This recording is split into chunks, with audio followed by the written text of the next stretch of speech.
Global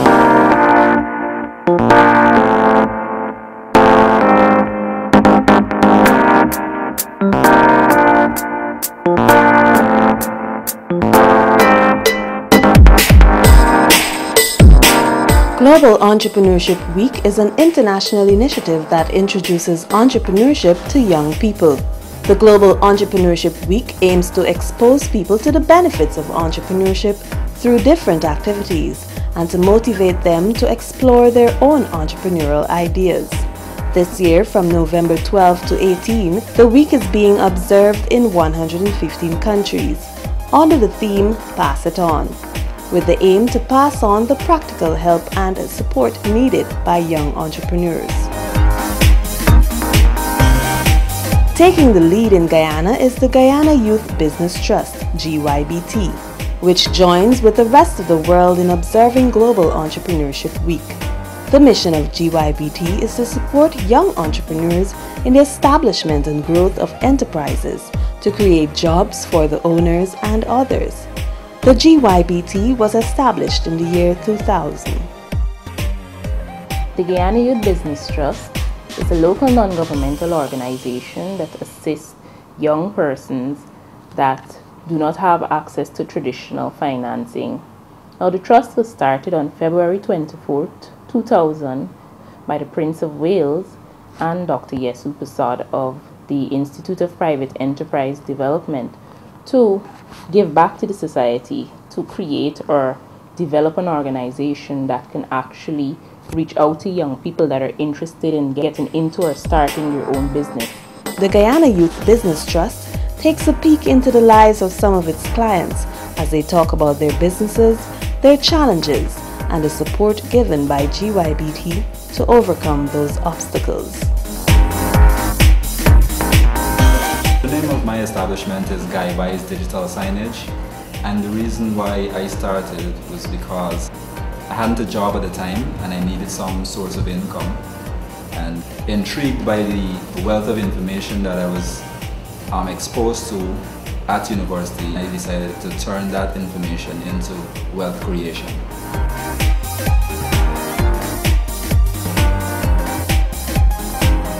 My business, the first name we had was LW's Production Enterprise, and then I changed to LW's Designs because we're more of a fashion company than craft. I was in the arts class at school. I realized that I was getting money for pencil cases, and I started doing passport cases. So after I came out to school, I just said, well, I could do this as a business. I had this whole space here that my parents created, and the idea was floating around in my head for a while, and I decided the area needed it, and I just went from there. I started selling in school, but I left school and I wasn't really getting any job or so.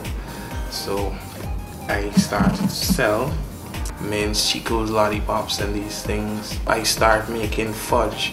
After a time, I realized that a lot of people liked it, and I actually had a supplier that used to supply me mints and so, and I went to them and I said, look, I'm making fudge now. It's really good, and would you like to sell some? That's before I had labels and so, and they actually took it. What led me to start my own business is my passion and my dream of owning my own business, and I run with that.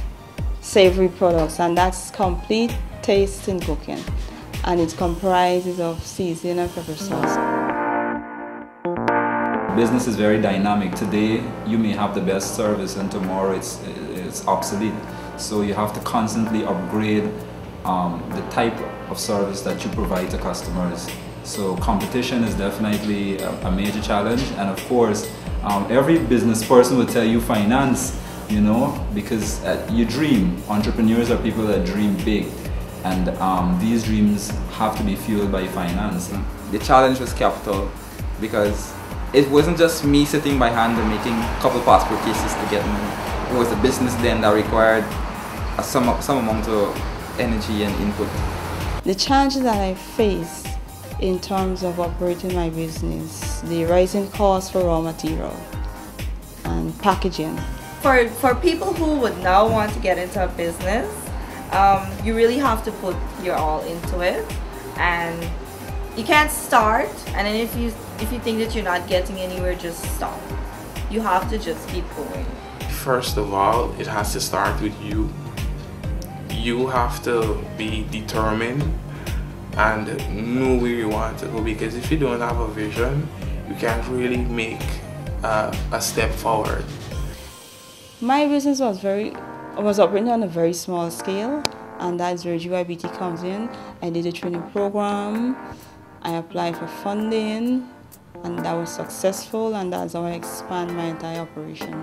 During training, there's a lot that I learned, and you can see that they are constant in their approach to helping young entrepreneurs. It's not just giving you money in your hands. There's always a support program in place.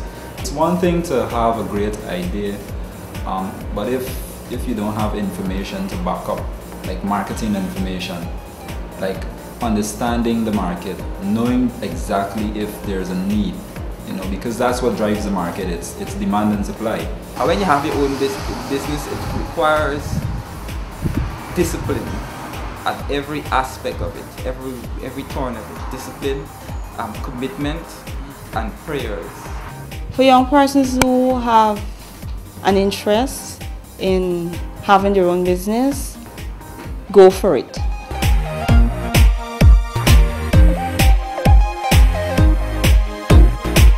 Why I became a mentor with GYBT Trust is because I thought it was an excellent opportunity to network. Also, it's an opportunity for me to give back, to my country in terms of working with youth who are interested in pursuing their own business. I would encourage a lot of our young businessmen and women out there to become mentors. For one, we're doing a good service. It's giving back. I consider it a social responsibility to share your knowledge, pass it on.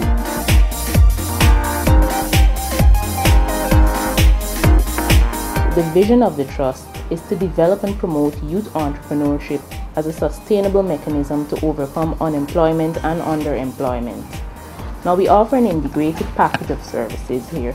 We're not like the traditional lending institutions that just give financing where you would have to provide collateral. We offer non-collateral financing, a maximum of $800,000 for startups, and we also offer a wide variety of services.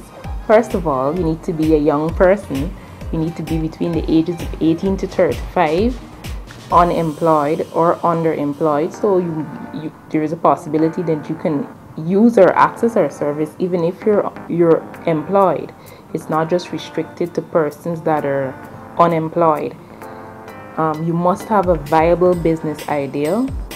You must be able to apply personal skills, and you must be unable to access finance or startup financing from any other institution. You must also feel passionate about what you want to do.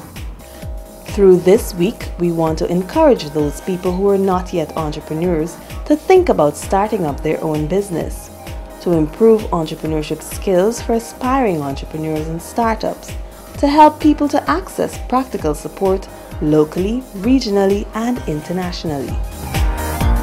It is hoped that through activities of this nature, the next generation of entrepreneurs will be inspired and can emerge. In doing so, they will begin to acquire the knowledge, skills, and networks needed to grow innovative, sustainable enterprises that have a positive impact on their lives, their families, and communities. So Guyana, let's pass it on. Our skills, contacts, knowledge, confidence, and resources. Global Entrepreneurship Week 2012. Pass it on.